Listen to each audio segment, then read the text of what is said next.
Okay, magandang umaga. Quick harvest lang tayo today. So, harvest tayo. Ito, iwan ko muna to dito. Pero kunin ko na to. Posible kunin natin to.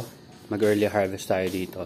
At ito, kukunin talaga natin. Kasi, ngayong araw, sana maka-set up tayo ng dalawa dito. Tingnan natin kung maka-set up tayo ng dalawa dito. Pero kung hindi, pero subukan pa rin natin. Pero based kasi sa experience ko, hindi masyadong maganda yung tubo ng mga lettuce dito eh. Pero, kasi ito yung na-infest ng mga trips. Yan, ito, infested to ng trips. Hindi man sobrang dami, pero meron mga trips dyan. So, kukuha din tayo siguro ito, kunin natin to. Mag-early harvest tayo kasi gusto natin magkaroon ng space para mataniman. Yan, ito kunin natin to. Yan. Ito malalaki na eh, kumpara mo dun. Ito nauna ng 2 days, tsaka dito. So, ang gagawin ko, ito, puputulin ko na mula sa ilalim. Possible for consumption ko na yun for this whole week. Then ito yung iaangat natin at ilalagay ko sa siguro dito. O tayong container dito. So, lalagyan ko lang to ng lining, plastic lining. At ito yung magiging transport ko. Pababa. Ayan, lalagyan ko lang lining. So, puputulin ko na to. Isa-isa.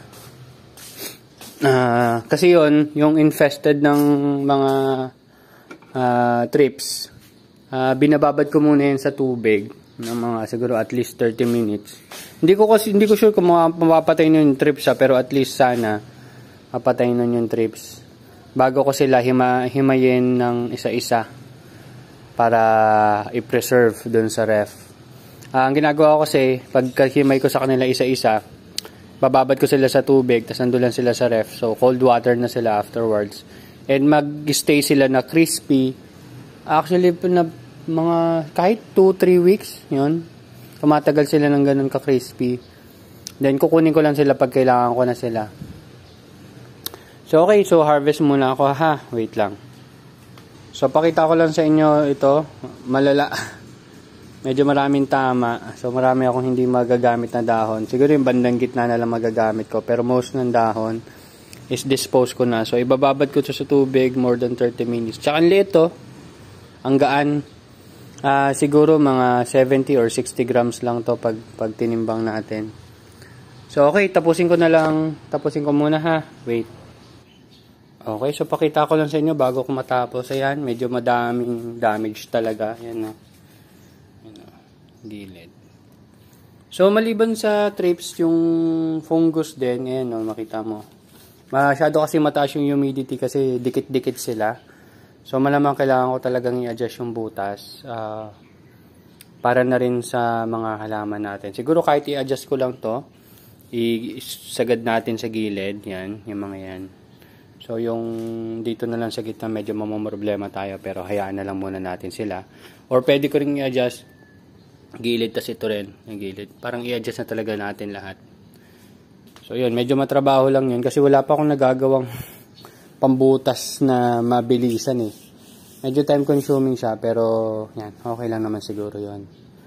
Gagawin natin. Katulad ng ito, in-adjust natin to. Yan. Ito kasi hindi pa talaga to nakagilid eh. Yan ang mapapansin mo. Ito gilid na to eh. Ito medyo malayo pa. So pwede pa natin i-adjust dito. So kaya siguro medyo nahirapan silang lumaki. Baka dahil na rin dun sa butas. Masyadong dikit-dikit. Okay, so maliban sa harvest natin ito, so after nyan, magdadalawang balik pa ako sa rooftop, pero hindi ko na i-video yon. So yon, yung dulo doon, kukunin ko na rin natin and hopefully makuha ko rin to. Kasi mamaya naman, video natin is magpe-prepare tayo ng mga growing box. Kasi dapat ngayon yung planting natin, so possible ma-delay tayo is either Saturday or baka sa Sunday pa. So maliban dyan, meron tayong mga 4 harvest na pipino. Ito, maganda na oh. Ito pa. So, after 4 months siya kasi 319 natin to tinanim eh. March 19 at ngayon ay July 26. So, after nung span ng time na yon, talagang nagtuloy-tuloy na sila ng bunga. Pero syempre, kailangan mong alagaan lang ng dilig. Ayan. So, ito malamang mag-a-abort to kung ano man. Kasi hindi na siya lumaki. After. So, yan. Alagaan lang natin dilig. So, namaya din, tingnan ko tong pH niya to. Yung condition ng nutrient solution niya. Yung kasi, yung mga natira dyan, yun yung pinandidilig ko sa kanila. Ayan. So, that's it. Yun lang naman. May mga mabibigat din naman na na-harvest ako. Pero, hindi siya ganun ka-optimum. Siguro dahil nga dun sa spacing. So, kailangan kong ayusin talaga yung container na to. Ayan. Dapat medyo at least sagad yung sa gilid-gilid para hindi sila siksikan. Sa palagi ko siksikan. So, isang factor yon kaya siguro naka-apekto sa growth nila. So, ito. May mga, hindi ko sure kung fungus yan, pero may mga tama-tama rin ng trips yan. Well, ganun talaga. Sana ito maging okay. Medyo, palagi ko, hindi naman siya sobrang leggy, pero parang nagiging leggy siya dahil nga makulimlim this past 2 days. Ayan, past 2 days. So, yan. Okay. So, yun lang naman. And, ito medyo maganda yung tingin ko dito kasi nga hindi na sila masyado magsisiksikan. May space na rin dito sa gitna. May space dito sila sa gitna. Ayun. Ayun, diba? Malayo yung space dito kaysa doon. Sobrang siksikan. Siksikan na sila doon sa box nila. Siksikan pa sila doon sa sides. Medyo talaga may hirapan mag-grow. Pero yan, ito malalaki oh. Malalaki. Kita mo naman. Siguro mga 100 plus grams din yan. Yan. So, yun. Continuous improvement lang sa setup natin. And hopefully, makasetup tayo dito ng NFT. O kaya doon tayo ng NFT. Kaso ang problema kasi doon, naaanggihan. Yung nakita ko, napuno nga na naman ng tubig yan, ng tubig ulan. Nadagdagan ng tubig ulan eh. Yung mga grow box natin dyan eh. Yung mga modified grow box natin na maliliit eh. Pwedeng siguro i-extend ko ng konti yung plastic doon para hindi naman sila maanggihan. Pero all goods naman. Ayan, makita niyo meron pa tayo dito ng iba. So tingnan natin kung anong gagawing setup. Pero definitely dapat by Sunday maka-transfer na tayo. Pero subukan natin hanggang Saturday. Gawan lang natin ng paraan kasi malamang mag-early harvest tayo dito. Ayan, tapos kung makasingit tayo ng dalawa dito. Sige. Subukan natin sukatin. Wait lang. Okay. So, ayan. Ang kakailanganan natin para makapagsingit ng dalawang grow box. Yun. Mula dun sa kabilang dulo ng isang grow box. Kailangan natin ng 110 cm. Mga ganyan. So, tingnan natin dito. 110 cm. Yan. Mula dun sa kabilang grow box. 110.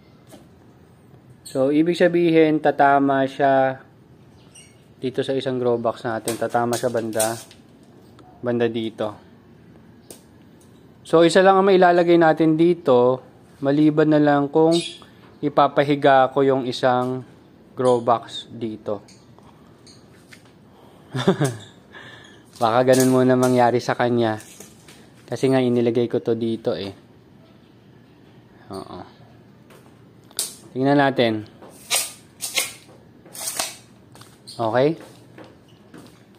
Kaya ang gawin natin, doon tayo mag-grow box. Lipat natin yung iba dyan. Or, setup ako dito. Temporarily. Temporarily lang naman. Parang isa doon, isa dito. Tapos isa doon.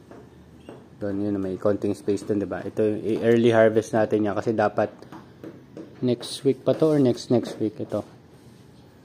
Anyway, yun lang. Thank you very much. Update na lang. Makita nyo na lang sa next update natin. And next setup, syempre pag nagtanim ako dito or nag-setup ako, makikita nyo naman. May videos naman tayo ng process na ginagawa ko dito sa ating maliit na farm. Yun lang. Bye-bye.